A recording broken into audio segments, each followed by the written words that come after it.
तो मेरा नाम साशा है और मैं एक एडवोकेट हूँ और मैं एक राइटर भी हूँ जिसकी अभी-अभी एक बुक छपी है। तो आज मैं आपको सिखाऊंगी कि कैसे आप अपने इमोशंस, अपने फीलिंग्स और जो भी आप सोचते हैं, उसको आप कैसे लिख सकते हैं। कैसे आप एक पेपर आपको सिर्फ एक पेपर और पेन चाहिए होता है लिखने के लिए और कुछ नहीं चाहिए होता है। तो उसके बाद मैं आपको सिखाऊंगी कि कैसे हम इन सब के साथ अपने थॉट्स और अपने इमोशंस एक दूसरे को बता सकते हैं राइटिंग के थ्रू। बोलते तो सब है बट राइटिंग के थ्रू एक अलग प्लेटफॉर्म होगा, वो कैसे सीखेंगे। तो हम स्टार्ट करते हैं। ठीक है, तो हम सबसे पहले पढ़ेंगे आज an introduction to the art of writing through knowledge and creativity. Writing का मतलब क्या होता है कि हम अपने जो भी हम सोचते हैं, जो भी हमारे दिमाग में चल रहा होता है, जो भी हमारे मन में चल रहा होता है, जो भी हमारे इमोशंस होते हैं, हमारे थॉट्स होते हैं, वो सब हम अगर लिखते हैं तो उसको हम एक राइटिंग के फॉर्म में देते हैं, प्रेजेंट करते हैं हम लोग। तो राइटिंग कुछ नहीं होती, बस क्या होता है राइटिंग में, अगर आप सबको बोला जाए कि आपको एक पेज लिखना है किसी भी चीज के ऊपर, आपका कोई भी मनपसंद हो, आपको अगर खुद के ऊपर लिखना है, आपको अपने मम्मी के ऊपर लिखना है, पापा के ऊपर लिखना है, भाई बहन के ऊपर लिखना है, तो उसमें क्या होगा, आप लिखेंगे, क्या इंक्लूड होता है उसमें, वर्ड्स होते हैं आप जो सोचते हैं, फिर वो जो वर्ड्स होते हैं वो एक सेंटेंस में फॉर्म होते हैं। ठीक है, वो आपके थॉट्स होते हैं, वो आपके एक्सप्रेशंस होते हैं कि कैसे आप सामने वाले को समझाना चाहते हैं कुछ। उसके बाद हम पढ़ेंगे कि राइटिंग कैसे लिख सकते हैं थ्रू नॉलेज। नॉलेज का मतलब होता है कि हम कहीं से भी कलेक्ट कर सकते हैं, चाहे वो हम रीडिंग से करें, चाहे वो हम किसी को सुनकर हमें कुछ नॉलेज आए, या फिर किसी चीज को देखकर हमें नॉलेज आए। ठीक है, किसी भी फॉर्म में हो सकती है नॉलेज, जरूर नहीं है कोई पर्टिकुलर फॉर्म ही, कोई एक ही तरीका और नॉलेज सीखने का। ठीक है, उसके बाद क्रिएटिविटी। बेसिकली अगर हमको एक ही वर्ड में डिस्क्राइब करना है क्रिएटिविटी को, तो वो होती है हमारी इमेजिनेशन। ठीक है, हमारी कला जो हमारे दिमाग से होती है।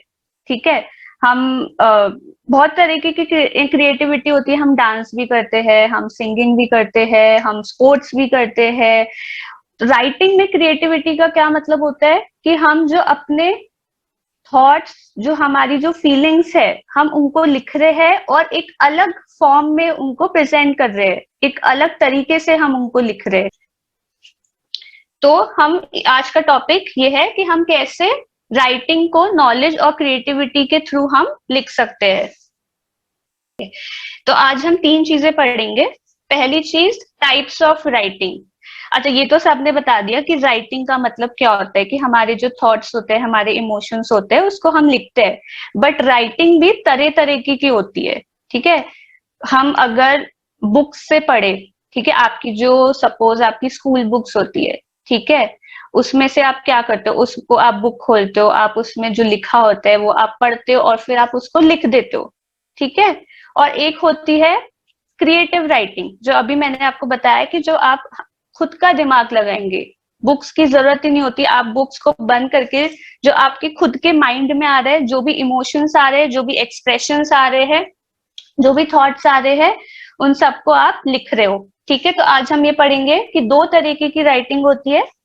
दूसरी चीज हम पढ़ेंगे हम कैसे इंजॉय कर सकते हैं राइटिंग को। जरूरी नहीं कि हर किसी को राइटिंग पसंद हो, किसी किसी को बोरिंग भी लगती होगी, किसी को लगती है बोरिंग कि नहीं, मन ही नहीं करता लिखने का। ठीक है, तो मैं आपको यही बताऊंगी कि कैसे आप राइटिंग को एंजॉय कर सकते हैं एक अलग फॉर्म में। ठीक है, तीसरे हम बताएंगे कि मैं सिखाऊंगी कि आपने जो लिखा वो आपको कैसे पता लगेगा कि आपने सही लिखा, गलत लिखा। ठीक है, ये भी मैं आपको बताऊंगी। तो ये 3 चीजें हम आज पढ़ेंगे। तो इसमें 2 चीजें बता रखी है, एकेडमिक राइटिंग और क्रिएटिव राइटिंग। तो ये 2 वर्ड्स किसी ने सुने? बिल्कुल एग्जैक्टली इसका मतलब यही होता है। एकेडमिक राइटिंग का मतलब होता है कि हम बुक से देखकर कुछ लिख रहे हैं। ठीक है, कोई सी भी बुक्स हो सकती है, आपकी ज्यादातर आपकी स्कूल बुक्स इंक्लूड होगी इसमें। तो आपको जो स्कूल में बुक्स मिलती है, तो उस उन बुक्स में से जो भी आपको देखकर लिखना होता है, आपके जो एग्जाम्स होते हैं, तो वो एकेडमिक राइटिंग में होता है। क्रिएटिव राइटिंग में आपका माइंड यूज होता है। ठीक है। तो एकेडमिक राइटिंग मैंने बताया कि आपकी जो स्कूल बुक्स हो गई या कोई भी और बुक्स हो गई, तो उसको हम एकेडमिक राइटिंग कहते हैं। ठीक है। तो बेसिकली एकेडमिक्स का मतलब होता है कि आप अ, अपने एजुकेशन से जो आप पढ़ रहे हैं, ठीक है, आप कहीं बाहर जाके कुछ नहीं सीख रहे, जो बेसिकली आपको जो बुक्स प्रोवाइड हो रही है उसी से आप जो सीख रहे हैं वो एकेडमिक बुक्स होती है। ठीक है। आप किसी के भी बारे में पढ़ सकते हैं। आप पढ़ो कि महात्मा गांधी के बारे में या किसी और भी चीज के बारे में, तो वो सब एकेडमिक्स बुक्स में आएगी। ठीक है। अच्छा, एक और चीज कि एकेडमिक राइटिंग में आप कुछ भी लर्न करते हैं या आप कुछ भी लिखते हैं, तो वो आप सिर्फ और सिर्फ बुक से लिखते हैं। आप अपना माइंड अप्लाई नहीं करते हो, है ना। आप सिर्फ जो बुक्स में लिखा है, आपका कोई भी एग्जाम हो रहा है सपोज, तो आप क्या करोगे, आप बुक खोलोगे, आप उसको पढ़ोगे, आप उसको लर्न करोगे उसमें से चीजें, और आप बिल्कुल वही सेम टू सेम चीज आप लिख कर आ जाओगे एग्जाम में, है ना। ऐसा ही होता है ना, ऐसा ही होता है। ठीक है। तो इसका मतलब क्या हुआ कि आपने क्या किया, आपने कॉपी पेस्ट किया। एकेडमिक राइटिंग में यही होता है कि आप खुद का दिमाग आपने बिल्कुल यूज नहीं किया। आप जो बुक्स में लिखा है वही आपने एज इट इज जाके अपने एग्जाम पेपर में लिख दिया। ठीक है। तो जरूरी क्या होता है कि जब हम एकेडमिक राइटिंग पे कुछ काम कर रहे हैं, हम बुक्स पढ़ रहे हैं, तो सबसे पहले हमें उसके हेडिंग समझ आनी चाहिए। ठीक है। और हेडिंग समझने के लिए बहुत सारे तरीके होते हैं।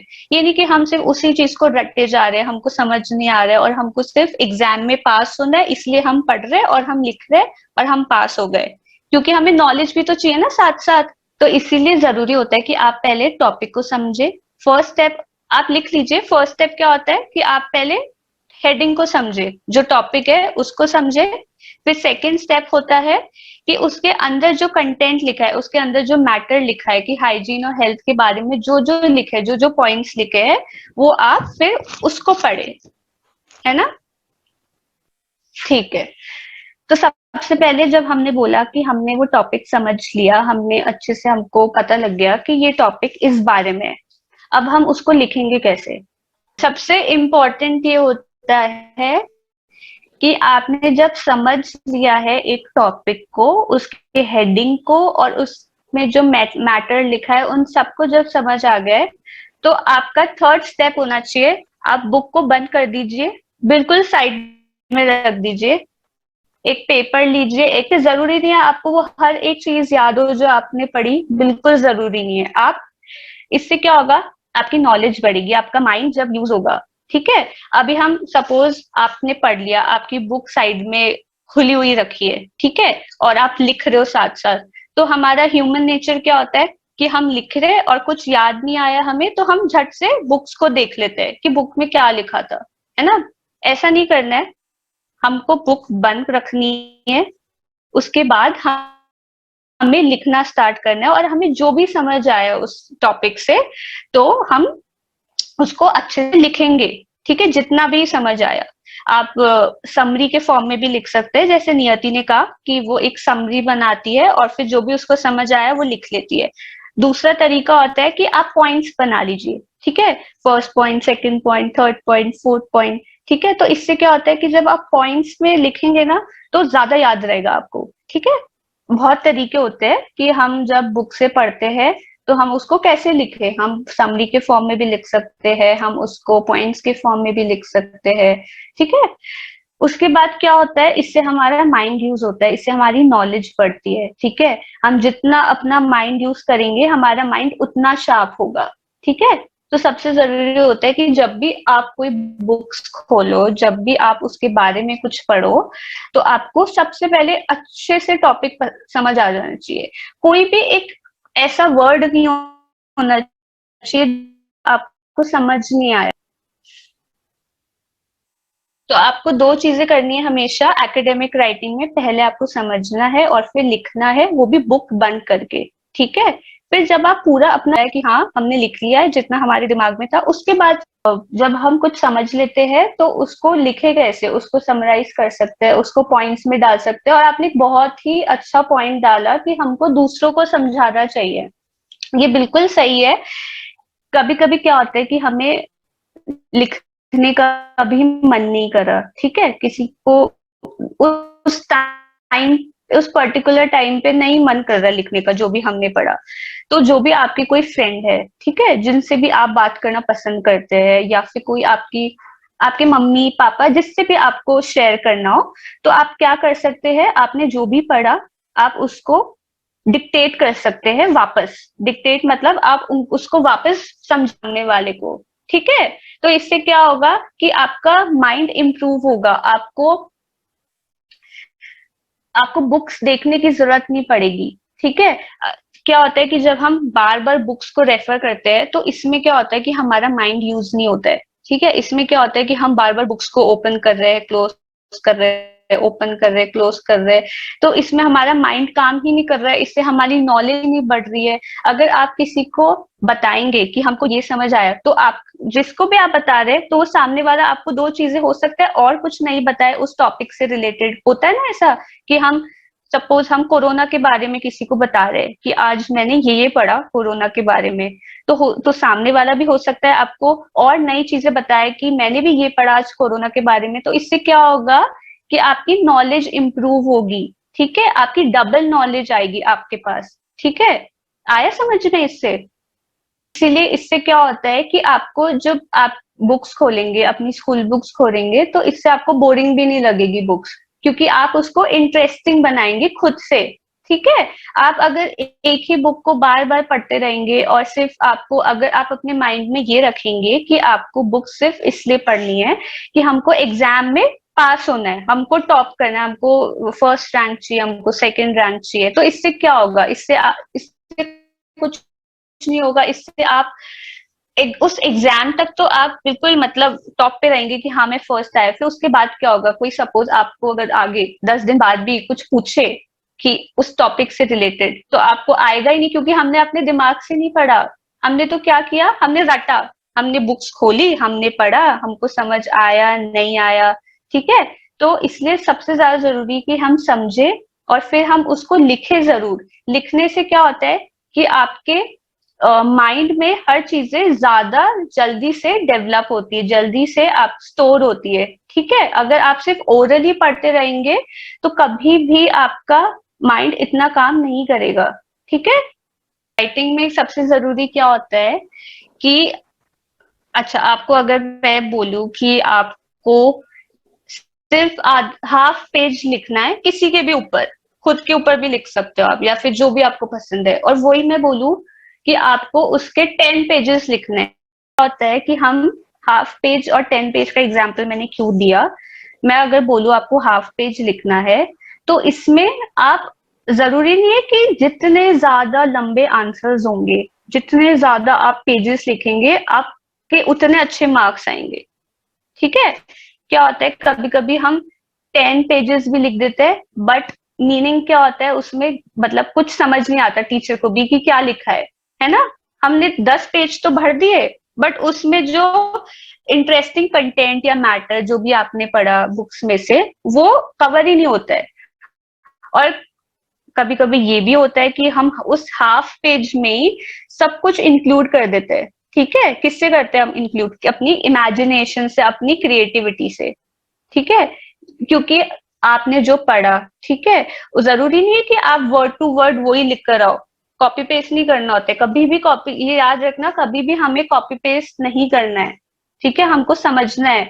तो उससे जब हम समझेंगे किसी चीज को, किसी के बारे में, ठीक है, जो हम पढ़ रहे हैं, तो उसको अगर हम एक अलग फॉर्म में लिखेंगे, ठीक है, हम अपने माइंड्स यूज करेंगे कि इसका मतलब हो सकता है कि ये भी हो, तो वो कैसे होगा, वो नॉलेज के थ्रू होगा। और नॉलेज कहाँ से आएगी, सिर्फ बुक से नहीं आती नॉलेज, नॉलेज कहाँ से आती है, आप इंटरनेट का यूज करिए, इंटरनेट है, इंटरनेट से, जैसे फॉर एग्जाम्पल मैं पहले वाला एग्जाम्पल लेती हूँ, हाइजीन और हेल्थ। ठीक है, तो आपने हाइजीन और हेल्थ के बारे में आपने बुक से पढ़ लिया। ठीक है, आपको लगा कि इससे तो मुझे ज्यादा कुछ समझ ही नहीं आया। ठीक है, इसमें तो इतना मतलब है ही, लिखा हुआ ही नहीं है बुक्स में तो इतना कुछ। तो आप क्या करेंगे, आप नेट खोलेंगे, गूगल खोलेंगे। ठीक है, उसमें आप क्या डालेंगे कि आप हाइजीन और हेल्थ टॉपिक डालेंगे। ठीक है, तो गूगल पे आपने एक चीज नोटिस की, अगर आप कोई भी टॉपिक सर्च करते हैं तो उसके कितने आर्टिकल्स आते हैं पढ़ने के लिए। आपको क्या करना है, हमेशा जब भी आप कोई टॉपिक पढ़ो, ठीक है, समझने के लिए और समझने के लिए, जिससे आपकी नॉलेज बढ़े, उसके लिए क्या करना चाहिए आपको, आपको गूगल खोलना है। ठीक है, आपको वो टॉपिक सर्च करना है और आपको जो भी इंटरेस्टिंग लगे, ठीक है, कोई भी आर्टिकल लिखा हुआ है, किसी की भी हेडलाइन आपको इंटरेस्टिंग लगे, अच्छी लगे, वो आपको पढ़नी है। ठीक है, तो उससे क्या होगा कि आपकी नॉलेज और बढ़ेगी। ठीक है, क्योंकि क्या होता है, कभी कभी बुक्स में सारी चीजें नहीं दी होती आपको। ठीक है, क्योंकि हो सकता है कि हर एक बुक का अपना एक कॉन्सेप्ट होता है कि इतने पेजेस रखने हैं, इतने वो रखने हैं। जैसे मैं बताती हूँ, जब मैंने बुक लिखी थी मेरी, तो मैंने अपनी बुक्स पोयम्स पे लिखी है, कोट्स पे लिखी है। ठीक है, पोयम्स एंड कोट्स सबको पता है। तो वो मैंने अपनी पोयम्स और अपनी कोट्स लिखी, तो मैंने उसके 90 पेजेस रखे सिर्फ। ठीक है, तो 90 पेजेस में कितना कितना आ गया होगा, मतलब मेरी 20 पोएम्स आ गई, 50 कोट्स आ गए। ठीक है, उससे ज्यादा, बस उससे ज्यादा और कुछ नहीं लिखा मैंने। अगर आप वही चीज, अगर आप पोएम्स कोट्स अगर आप गूगल पे सर्च करेंगे, तो आपको इतने आर्टिकल्स मिलेंगे, इतनी सारी चीजें मिलेगी। तो आपको क्या होगा कि उससे एक्स्ट्रा चीजें पता लगेगी। ठीक है, हमेशा क्या होता है कि आपको हमेशा नॉलेज के लिए एक पर्टिकुलर, सिर्फ एक पर्टिकुलर कॉन्सेप्ट पे नहीं जाना चाहिए। ठीक है, उसके अलग अलग मीनिंग होते हैं, अलग अलग कॉन्सेप्ट्स होते हैं, जो कि क्या अपना हर एक राइटर जो होता है, ठीक है, वो अपने थॉट्स और अपने ओपिनियन से भी लिखता है। ठीक है, जो कि बुक्स में अवेलेबल नहीं होगा ज्यादातर, वो आपको इंटरनेट में मिलेगा, आपको प्रैक्टिकल एग्जाम्पल से मिलेगा, है ना। तो इसलिए नॉलेज के लिए सबसे जरूरी है कि आप पहले समझो टॉपिक को, आप लिखो। लिखने के बहुत तरीके होते हैं, समराइज कर लो, पॉइंट्स लिख लो, अपने फ्रेंड को समझा दो। ठीक है, और गूगल से देख लो। ठीक है, तो ये हर तरीका होता है राइटिंग का। अब हमने एकेडमिक राइटिंग के बारे में सब कुछ पढ़ लिया है। ठीक है, यहाँ तक सबको समझ आ गया है। अब हम पढ़ेंगे क्रिएटिव राइटिंग के बारे में। ठीक है, ओके। क्रिएटिव राइटिंग में क्या होता है कि हम बुक्स को बिल्कुल रेफर नहीं करते हैं। ठीक है, हम अपना जो भी हमारे मन में चल रहा है, ठीक है, जो भी हमारा थॉट प्रोसेस है, जो भी हमारे इमोशंस है, जो भी हमारी फीलिंग्स है, जरूरी नहीं है कि आपके इमोशंस अच्छे ही हो सकता है आप आज खुश हो सकता है कल आप दुखी हो। होता है ना ऐसा कभी कभी कि मन नहीं कर रहा आज कुछ करने का, और कभी मन करता है कि आज तो मैं बहुत खुश हूँ, आज मुझे ये करना है वो करना है ना। हर दिन एक जैसा नहीं होता है ना। तो क्या होता है कि क्रिएटिव राइटिंग में जब आप अपना माइंड यूज करते हैं, ठीक है, एक तरीका होता है कि जो मैं अपने पर्सनल एक्सपीरियंस से बताती हूँ। ठीक है, मेरे साथ क्या होता था कि जब मुझे लगता था कि मेरे को कोई सुनने वाला ही नहीं है, मतलब मेरे माइंड में बहुत कुछ चल रहा है, मेरे इतने सारे थॉट्स आ रहे हैं, इतने इमोशंस आ रहे हैं, मतलब कि मैं चाहती हूँ कि कोई सुने मेरी बात, कि मैं क्या फील कर रही हूँ। होता है ना कभी कभी ऐसा कि आपके कोई सुनने वाला ही नहीं है, आप किसको शेयर करो। तो मैंने क्या स्टार्ट किया, मैं सोचा कि हमेशा अगर ऐसा हुआ कि सपोज कोई सुनने वाला ही नहीं है, तो फिर आपका क्या होता है कि आप मन ही मन आपके साथ क्या होता है कि आप अच्छा फील नहीं करते हो। ठीक है, तो इसलिए मैंने राइटिंग स्टार्ट की, इसलिए मैंने लिखना स्टार्ट किया। लिखने से क्या होता है, जैसे आप जो भी फील कर रहे हो, ठीक है, जैसे आज मैं फील कर रही हूँ कि मुझे बहुत अच्छा लग रहा है कि आप लोग को मैं ये समझा रही हूँ, मैं आप लोग के साथ एक सेशन ले रही हूँ, तो मैं इसको अब लिखूंगी कि आज मुझे क्या क्या लगा, आज मतलब मैंने क्या क्या एक्सपीरियंस किया, कि बच्चे कितने इंटरेक्टिव है, बच्चे कितने मतलब पढ़ने में कितने अच्छे हैं, सबको सबको बहुत कुछ पता है। तो मैं ये अपने जो ये क्या है मेरा, ये मेरे थॉट प्रोसेस है जो मेरे माइंड में चल रहा है, ये मेरे इमोशंस है, ठीक है, जो मैं बताना चाहती हूँ। तो अब मैं कैसे बताऊंगी? मैं ये लिखने के फॉर्म में बताऊंगी, मैं इन सबको लिखूंगी और फिर मैं ये एक्सप्रेस करूंगी। तो राइटिंग में क्या होता है कि जब आप कुछ भी फील कर रहे हो, आपके कोई भी इमोशंस है, आपके कोई भी थॉट्स है, अगर आप उसको लिख देते हो तो ये हमेशा, आप जिसने भी ट्राई नहीं किया हो अभी तक, ये जरूर ट्राई करना। कुछ भी, किसी भी चीज के बारे में आप लिखना, आपको ऑटोमेटिकली फील होगा कि आपको बहुत अच्छा लगने लगेगा।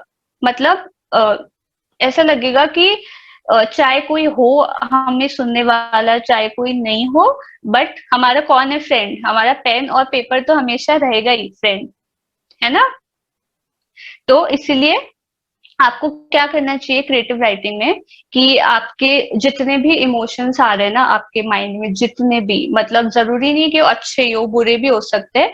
तो आपको सब कुछ, मतलब एक पेपर पेन में पेपर लेना है, एक पेन लेना है और आपको सब कुछ लिख डालना है, ठीक है?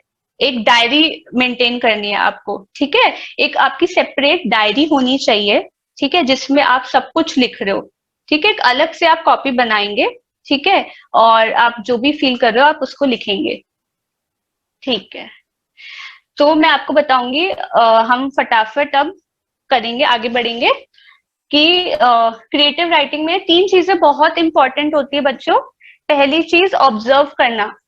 ऑब्जर्व करना मतलब कि आप क्या देख रहे हैं, ठीक है, आप क्या सुन रहे हैं, ठीक है, आप क्या पढ़ रहे हैं, ठीक है? किसी भी चीज से ऑब्जर्व हो सकता है, ठीक है? जरूरी नहीं कि आपको उसके लिए कुछ पढ़ना ही पड़ेगा, ठीक है? जरूरी ही नहीं है, ठीक है? आपको लिखने के लिए, आप हो सकता है कि आपके सामने कोई पेंटिंग है, ठीक है, या फिर कुछ भी आपके सामने रखा हुआ है, तो आप उसको ऑब्जर्व करेंगे कि अच्छा ये ऐसा है, इस पेंटिंग में ऐसे ऐसे है, इस पेंटिंग ये में ये कलर्स है, कुछ भी, मतलब कोई भी कंटेंट है, तो आप उसको क्या करेंगे, आप ऑब्जर्व करते हैं, ठीक है? फिर आप क्या करेंगे, आप एक पेन लेंगे, एक पेपर लेंगे और आप उसको लिखना स्टार्ट कर देंगे, जो भी आपको समझ आ रहा है। जरूरी नहीं कि सही हो गलत हो, ठीक है? आपको बस लिखना है ना। अच्छा, सबसे इंपॉर्टेंट चीज क्या होती है कि अगर आप सोचो कि हम कब लिखें, ठीक है, कोई टाइम होता है लिखने का? तो वैसे तो कोई टाइम नहीं होता लिखने का। आपको अगर दिन में भी, सुबह भी, कुछ भी आपको, आपने ऑब्जर्व किया कि यार मेरे को इस बारे में लिखना है, मतलब ये मैं लिख के, मेरे को एक पेपर लेना है, एक पेन लेना है और मुझे अपने थॉट्स लिखने हैं, ठीक है?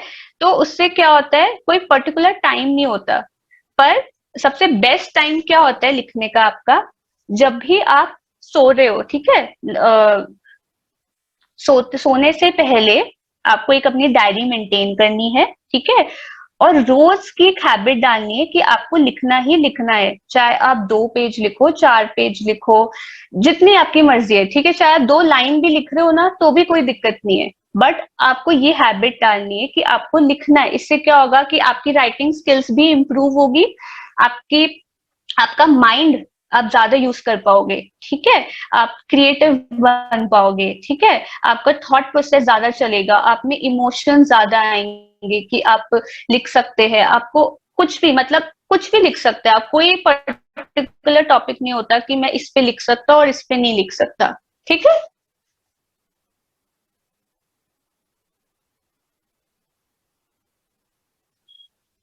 क्रिएटिव राइटिंग में क्या होता है कि आप कुछ भी लिख सकते हैं। जैसे मैंने आपको बताया कि मैंने जो बुक लिखी उसमें मैंने अपने पोएम्स डाले, मैंने अपने कोट्स डाले, ठीक है? जरूरी नहीं कि आप पोएम्स और कोट्स ही डाले, आप एक स्टोरी भी लिख सकते हैं, ठीक है? जैसे मैंने आपको बोला कि एक पेंटिंग रखी है तो आपको उसके ऊपर स्टोरी लिखनी है कि ये कैसे दिख रही है, ये किस फॉर्म में है, ये किस समझ रहे हैं आपकी, मतलब इसमें क्या मीनिंगफुल, क्या है, आपको हर चीज में मीनिंग ढूंढना है, ठीक है? हर चीज का एक मीनिंग होता है, ठीक है? चाहे वो एक पेंटिंग हो, चाहे कुछ भी रखा हो, ठीक है? तो जैसे पोएम्स भी हो सकती है, कोट्स भी हो सकते हैं, स्टोरी भी हो सकती है। अच्छा, आप जैसे आप मूवीज देखते हैं, ठीक है, पिक्चर्स देखते हैं ना सब, मूवीज, हाँ, ठीक है, सबको पसंद है ना? तो मूवीज में क्या होता है, मूवीज में जो मूवी बनाता है वो अपना दिमाग ही तो लगाता है, वो कोई बुक पढ़ के थोड़ी ना मूवी बना देता है। मतलब बुक होते हैं कि कोई कोई किसी ने किसी की रियल लाइफ की स्टोरी पे अगर आपने मूवी बनाई है तो वो बुक से ही होती है, बट क्या होता है कि उसमें भी अपना माइंड यूज होता है कि आपको कौन सी जगह कौन सा सीन डालना है, किस जगह आपको अपना सॉन्ग डालना है, कौन सी जगह पे आपको शूटिंग करनी है, सब कुछ क्या होता है आपका माइंड काम करता है, ठीक है, सब कुछ आपके इमोशंस होते हैं, सब कुछ आपके थॉट्स होते हैं, ठीक है। तो क्रिएटिव राइटिंग में यही होता है कि जो भी आपको लिखना हो, जिस पे भी आपको लिखना है, जो भी आपको पसंद है, ठीक है, तो वो आप सब कुछ लिख सकते हैं। इसमें कुछ नहीं होता राइटिंग में कि आप खराब राइटिंग कर रहे हो, आप अच्छी राइटिंग कर रहे हो। राइटिंग राइटिंग होती है, ठीक है, क्रिएटिव राइटिंग। तो हम पढ़ेंगे कि कैसे हम राइटिंग को एंजॉय कर सकते हैं। पहली बात सबसे इम्पोर्टेंट होता है कि अगर आप को लिखना है, अगर आपको अपना आगे करियर भी बनाना है लिखने में, तो सबसे जरूरी होता है कि आपको बहुत चीजें पढ़नी पड़ेगी उसके लिए। जब तक आप कोई चीज पढ़ोगे नहीं तब तक आप लिख नहीं पाओगे, है ना। क्या होता है कि कभी हम सोचे कि हमें इसके बारे में लिखना है, बट हमें कुछ पता ही नहीं है उसके बारे में, तो हम लिखेंगे क्या। तो सबसे जरूरी होता है कि हम उस चीज को बार बार पढ़े और फिर हम अपने हिसाब से जो भी हमें समझ आया, हमारा हम जो भी हमें लग रहा है कि ये ऐसा बोल रहा है, तो हम उसको लिखेंगे, ठीक है। उसके बाद क्या होता है कि जब भी हम कुछ, सपोज आप कोई नॉवेल पढ़ रहे हो, आप कोई भी बुक पढ़ रहे हो, तो आपको कुछ भी अच्छा लग रहा हो, कुछ भी इंटरेस्टिंग सा लग रहा हो कि ये बहुत अच्छा है, तो क्या करना है, आपको उसको अंडरलाइन करना है, ठीक है। अंडरलाइन करने से क्या होगा कि आपके वो दिमाग में बैठ जाएगा कि आज मैंने इंटरेस्टिंग लाइन ये पढ़ी, ठीक है। तो उससे आपका थॉट प्रोसेस और काम करेगा।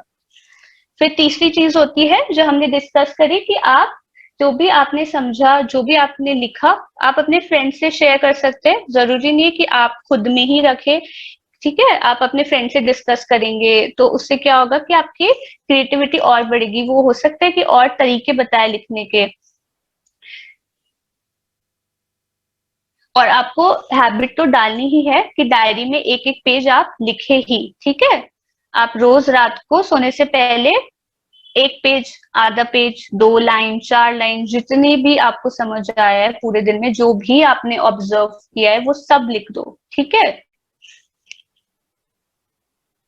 और फिर हम लास्ट पढ़ेंगे कि हमें कैसे पता लगेगा कि हमने जो लिखा आ, वो गलत है, सही है। कैसे पता लगेगा हमें कि मतलब कि बिल्कुल ही हमने मतलब समझ ही नहीं आ रहा है सामने वाले को, क्योंकि हमने लिखा क्या है। ये भी गलत हो जाता है ना कि आप सपोज किसी को बताना चाहते हो कि हमने ये लिखा, और आप चाहते हो कि सामने वाला आपकी चलो तारीफ ही करे कि वाह कितना अच्छा लिखा है आपने, बट अगर सामने वाले को समझ नहीं आएगा कि आपने क्या लिखा है तो कोई मतलब ही नहीं है, कोई फायदा ही नहीं रहा, है ना। तो इसके लिए क्या होता है कि आप जो भी आप लिख रहे हो ना, या तो आप अपने जो भी आपके टीचर्स है, ठीक है, टीचर्स हो गए या जो भी आपसे बड़े हैं, ठीक है, उनसे डिस्कस करो, ठीक है। और दूसरा तरीका होता है कि जो भी आपने लिखा आप उसको रिवाइज करो, ठीक है। बहुत जरूरी होता है कि जो भी आप लिख रहे हो उसको जब आप फिनिश कर दो लिखना, तो आपको आप 2-3 बार उसको रिवाइज करो। रिवाइज मतलब आप 2-3 बार उसको लगातार पढ़ते रहो। उससे क्या होगा कि आपको हो सकता है कि जब आप लिख रहे हो फर्स्ट टाइम आपको समझ नहीं आया आपकी मिस्टेक्स, बट सेकेंड टाइम आपको और आएगी, हाँ ठीक है मैं इसमें ये चेंज कर सकता था या कर सकती थी। थर्ड टाइम पे आपको पक्का पक्का पता लग जाएगा कि ये मेरी मिस्टेक्स है, तो मैं इसको ठीक कर सकता हूँ।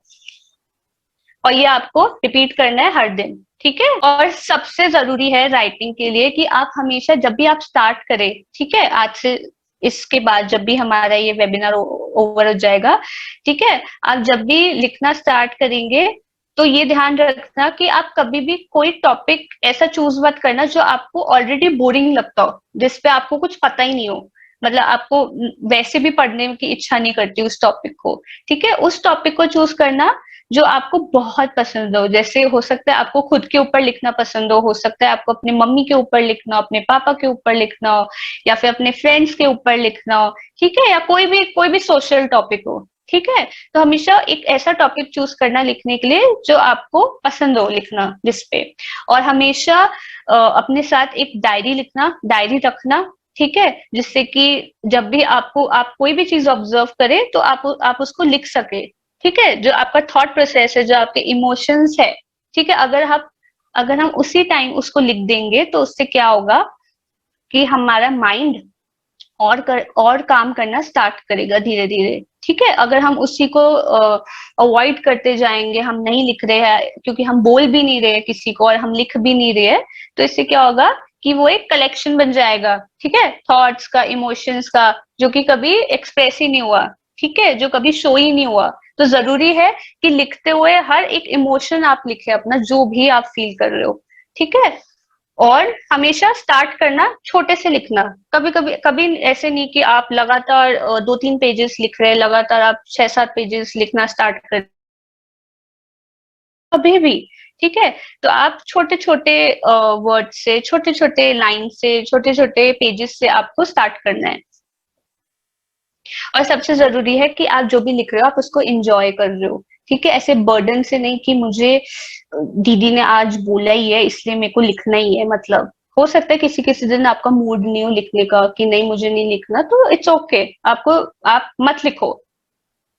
तो ये सुंदर सी डायरी होनी चाहिए बिल्कुल ऐसे मतलब जैसे आपकी जो स्कूल की कॉपीज होती है वैसे नहीं है ना बहुत सुंदर सी डायरी होगी और आप एक पेन रखेंगे ठीक है और आपको जो भी आपके मन में है जो भी आपके माइंड में चल रहा हो वो सब आप लिखेंगे रोज रोज की रोज लिखेंगे ना अगर आप तो उससे क्या होगा कि आपको भी अच्छा फील होगा आप जब लिखना स्टार्ट करेंगे ना फिर आप देखेंगे कि 10 डेज बाद 20 डेज बाद आपको वो अच्छा लगेगा कि आपने लिखा आपने कोई बात नहीं अगर हम हमारे पास कोई नहीं है सुनने वाला हम किसको शेयर करें अपनी बातें कभी कभी होता है कि हमारे पास उस पर्टिकुलर टाइम पे हम करना चाहते हैं शेयर बट कोई होता नहीं है तो बेस्ट ऑप्शन क्या होता है कि आप एक पेपर लीजिए एक पेन लीजिए और आप सब कुछ लिख दीजिए ठीक है